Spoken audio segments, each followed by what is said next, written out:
Hello students, welcome back to my video. So this is the video number 7, video part number 7 for you, right, on lasers. So up to video number 6 actually we have discussed all basics of the lasers, and in the video number 6 we have discussed the ruby laser particularly. So what is that?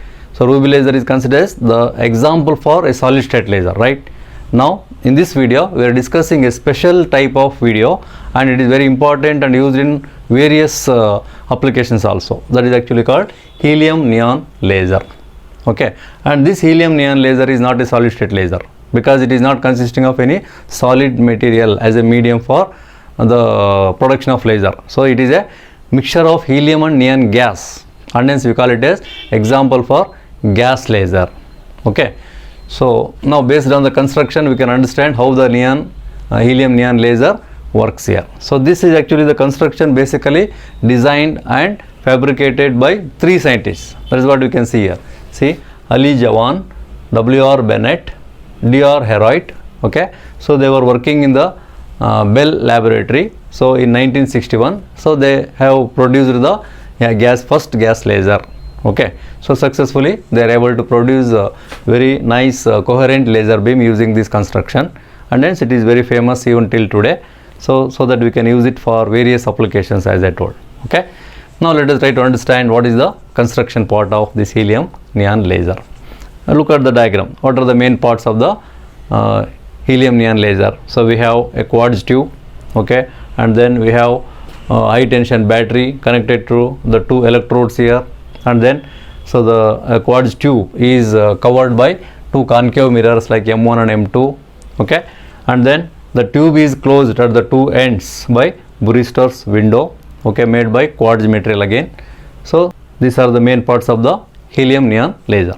Okay, so as I told, the quartz tube, okay, it looks like a very long tube, right? So it is around 1 meter. So I have written here discharge tube consisting of length around 1 meter and diameter of 1.5 centimeter.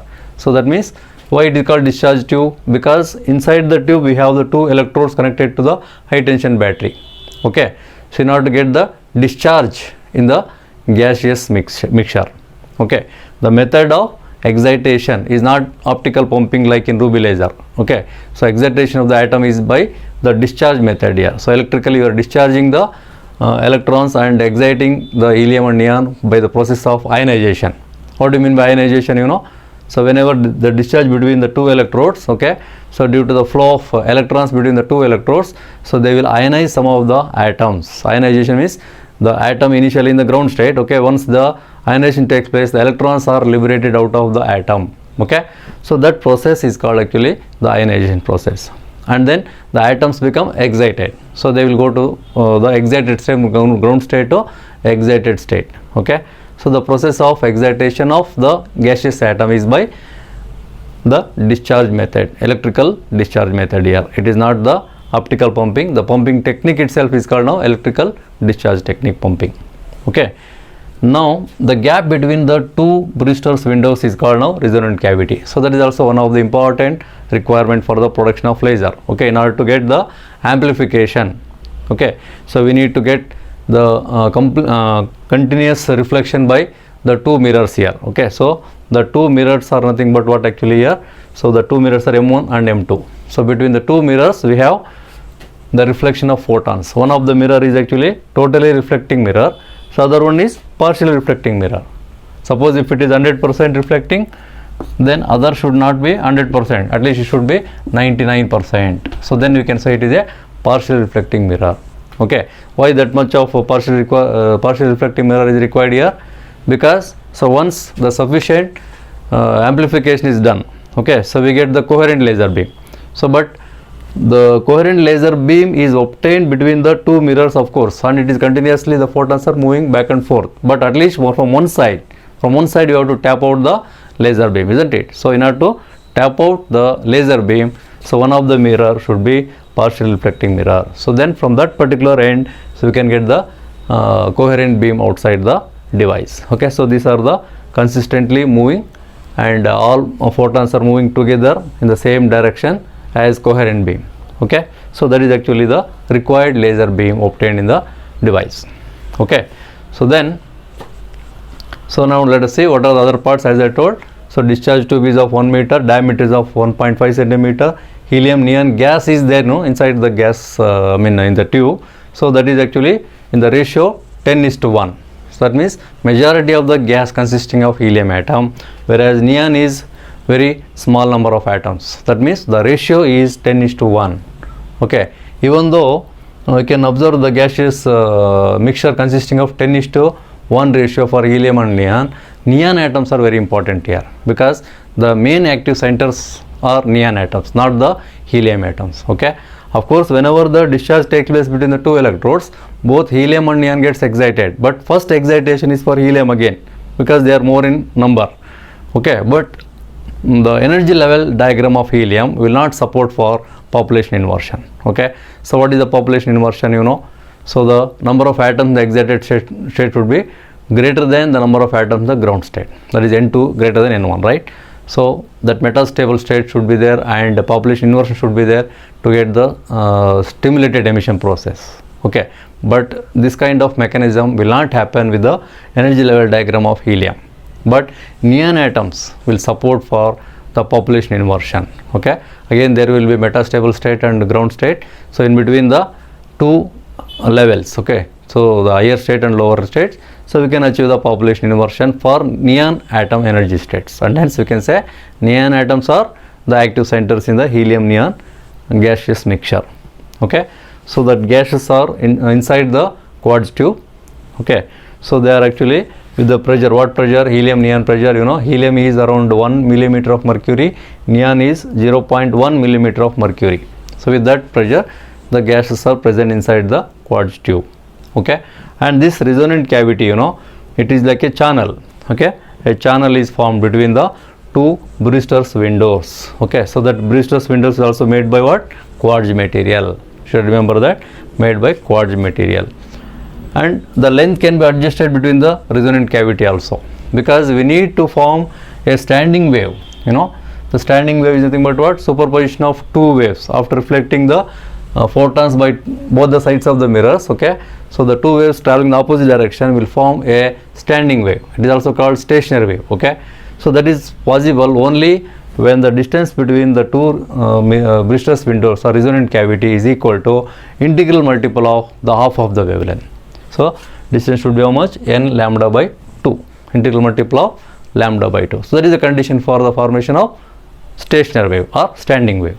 Okay, so to support for the stationary wave, so we need to adjust. So that is adjustable arrangement will be there between the two windows, so that we can achieve the standing wave between the two windows to get the maximum amplification among the photons. Okay, now this is what actually the schematic diagram of helium neon laser. Now let us try to understand how this helium and neon gets excited due to the discharge process, and how the laser atoms are produced with the help of the energy level diagram. Okay, so that is the working part of the helium neon gaseous laser. Okay, so please note down all these parts, and then we will discuss the working of helium neon laser with the help of energy level diagram. Okay,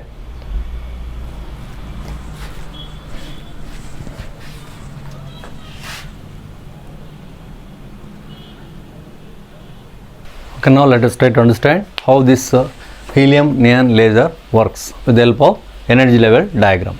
Okay, so look at the energy level diagram. Okay, it looks very complicated for you, right? But there is no such complication as such. So once you understand it, basically how it works with the help of this simple energy level diagram. In case actually ruby laser, we have only 3 levels, isn't it? So 3 energy levels are there, so it's called 3 level laser. So whereas it is 4 level laser. Okay, so we have basically 4 energy levels. So this energy level diagram actually drawn for both helium and neon. Okay, you can see that here, helium and neon atoms. Okay, so starting with helium, how the excitation takes place, and then how the neon atoms are excited later. That is what you have to understand here with the help of discharge. Okay, the technique is actually a discharge technique. Okay, so the atoms are excited electrically, so and hence it is called discharge technique. So now what is the energy level diagram consisting of? See, along the y-axis I am considering the energy in terms of electron volts. Okay, and the energy levels, particularly the energy levels for helium atoms. So I am considering the two energy levels. Actually they are metastable states. Okay, so two metastable states named as 2s1 and 2s3. Okay, so that particular energy levels for helium are called actually 2s1 and 2s3. Okay, and then similarly for neon atoms, how many energy levels are considered, you know? So all are metastable states, of course. Here see 1s, 2s, 3s. Is it clear? And in between 2s and 3s we have another metastable state, that is called 3p, and similarly here it is 2p. Okay, so 2p exists between 1s and 2s, and 3p exists between 2s and 3s. Is it clear? So once you have all these energy levels, then I will explain you how the atoms gets excited from ground state to excited state, starting from helium, as I told. Okay, see, first you consider the helium atoms in the ground state. So let us say this is the ground state for both helium and neon atoms. Okay, so due to the discharge technique, okay, the electrons will bombard with the helium atoms first, because in the mixture of helium and neon, helium atoms are more compared to neon, right? So immediately the more number of helium atoms collide with the exciting electrons. Okay, exciting electrons are obtained from discharge technique, okay, by the two electrodes. Okay, so that electrons will collide with the helium atom and make the helium atoms to get excite. So automatically the helium atoms will go to excited state, that is 2s1 and 2s3. Okay, so this process, the first process, okay, you can write it symbolically like this. E1 is the exciting electron, okay, bombarding with the helium atom in the ground state and gives rise to, okay, excited helium atom, right? So before exciting, what is the energy level of the electron? E1, and after excitation electron is losing some energy to the helium and leave the loss of some energy. Okay, so this is after colliding with the helium atom. Now what about the helium? Ground state to excited. Helium star indicates actually it is excited helium atom. Where it is now? Now it is available, either it may be in the 2s1 state or 2s3 state. Okay, so that helium energy levels are here or here. Okay, like that. So after that, so what is the next process?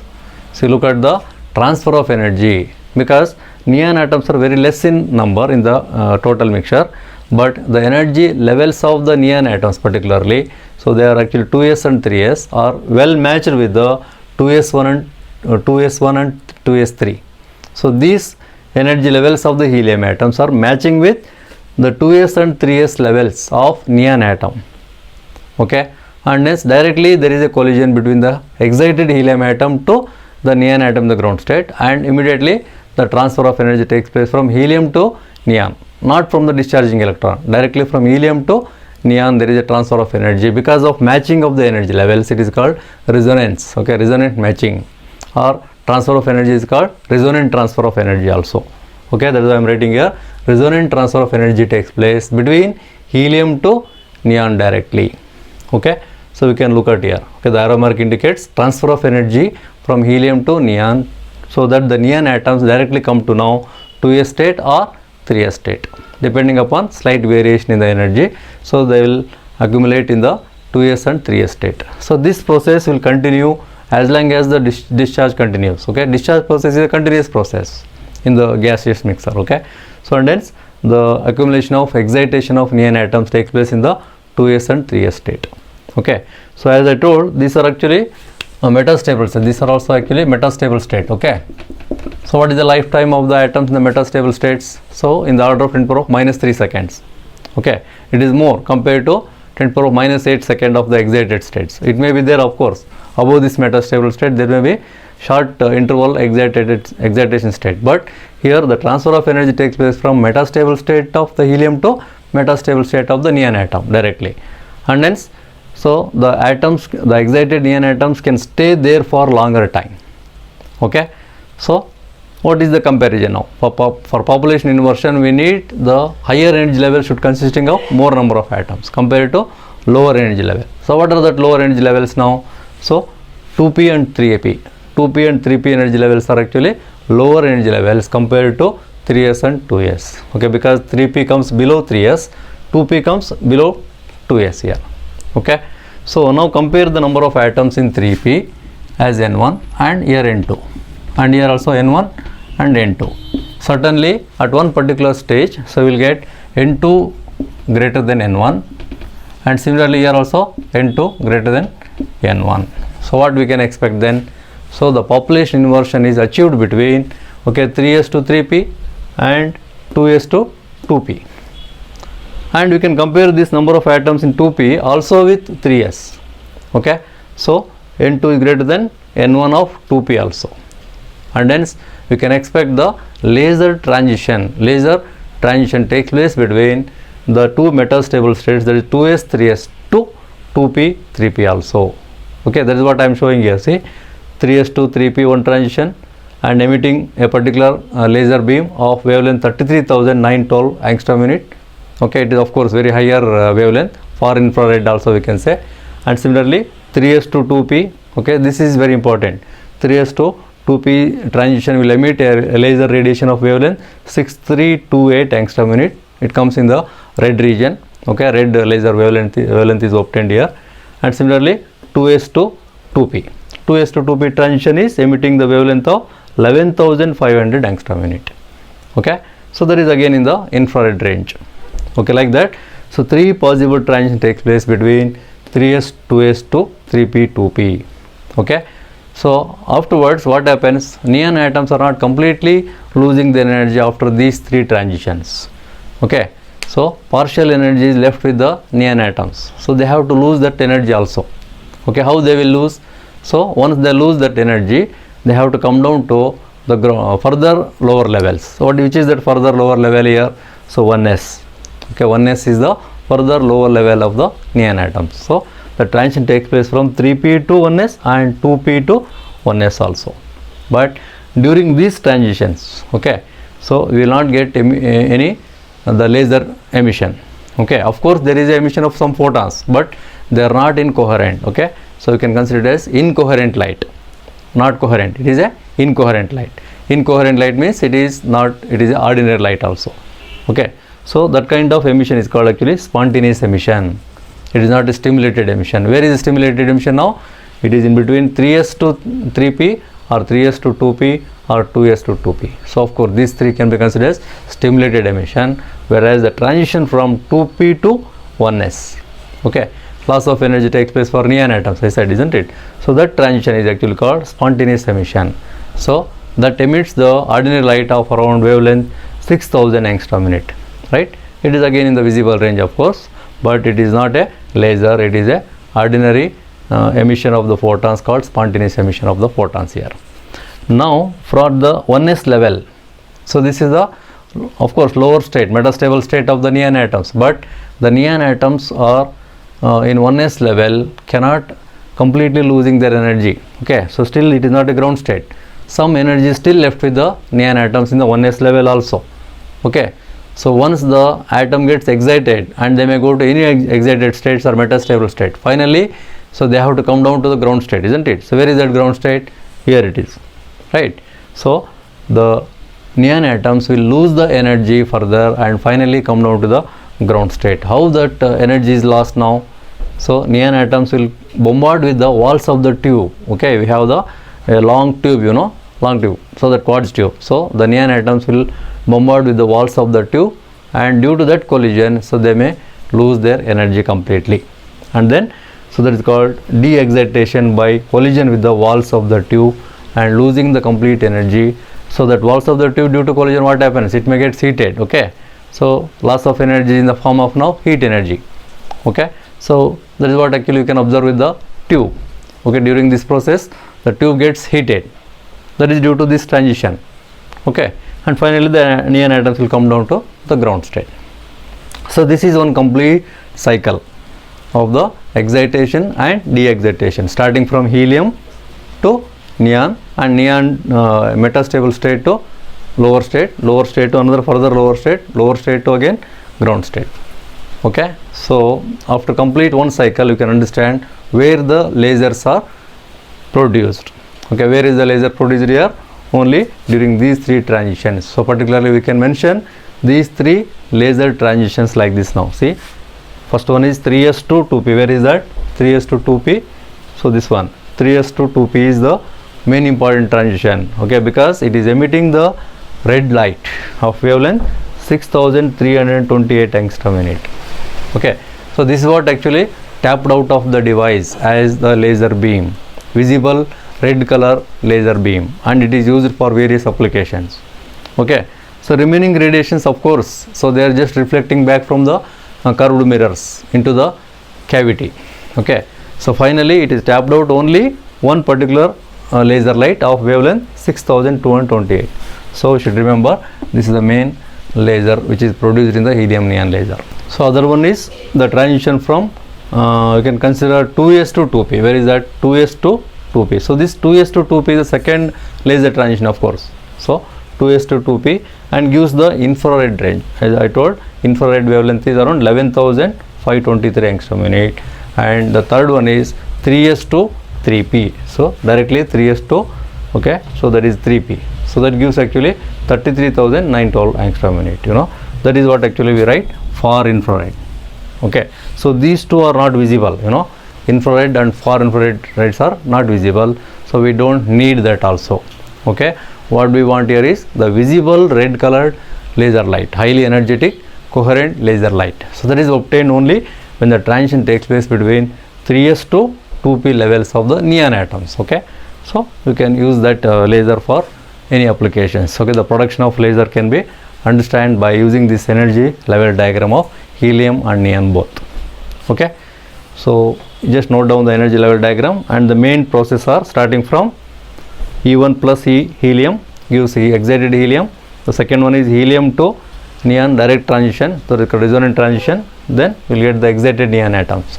So that excited neon atoms present in the 2s to 3s gives the transition to 2p, and 3p gives these three possible transitions for the production of laser. Out of that, the first one is important for you. Okay, and then the further transition from 2p to 1p gives spontaneous emission. That is not giving any laser beam here, only loss of energy in the form of the photons which are incoherent. Okay, so that is why it is called spontaneous emission. Stimulated emission is there in between 3s, 2s to 3p, 2p. So that is why it is called stimulated emission of radiation is possible here by these three technique. Okay, then at last 1s to ground state is by de-excitation by collision with the walls of the tube. Is it clear? So further you should remember one more point, the emission of laser in this range is a continuous beam. Okay, it is not like a pulsed beam. So in case of ruby laser we have spikes. Okay, so due to the time gap between the pumping technique of the light, so we have the pulsed lasers, but here we have the continuous laser beam. That is why it has more applications compared to ruby laser. Okay, so helium neon laser is a continuous laser. So because excitation is important, so we have the electrical excitation by using the discharge technique, and hence we are able to emit the continuous laser beam using the helium neon gas laser. Okay, I hope you understand the construction and working of helium neon laser in this video. Okay, see you in the next video then.